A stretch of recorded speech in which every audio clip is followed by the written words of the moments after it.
It's Chris Hauser with Insight Inspections, and today while doing your inspection, found a couple things which is pretty normal and standard for a house of this age.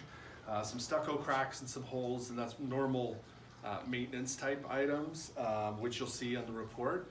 I did notice the exterior outlets they're functional, but there's no GFI protection. That's basically the reset button that controls all the exterior outlets. They need to be controlled via GFI. So I'm going to write those up, as well as the outlets in the garage that should be protected as well. I'd like to point out just some minor things, like some trim damage to the side exit door that needs to be serviced, a little bit of rot on the exterior where water runs in when it rains. So I'm going to point that out.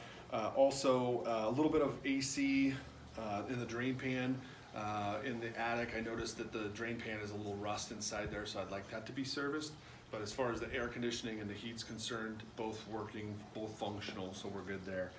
Just more servicing type stuff. I did see a couple issues with the roof, one being some cracked roof tiles. That's very common out here.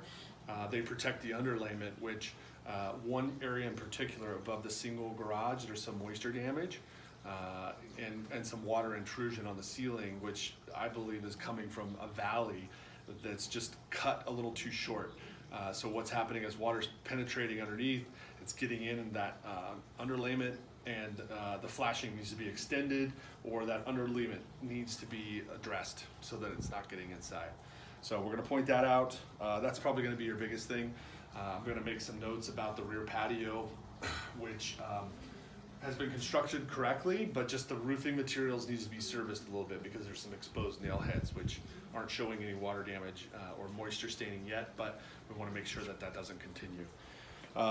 Everything else is going to be normal, like wear and tear, some carpet issues inside that need to be probably serviced or repaired, as well as a little bit of moisture staining underneath the kitchen sink. It's not leaking now, but it was a past leak at one time. So overall, good shape, good house, and I'll have this report over to you later tonight, so you can give me a call at some point tomorrow or the next day if you have any questions. Thanks, Chris. You bet.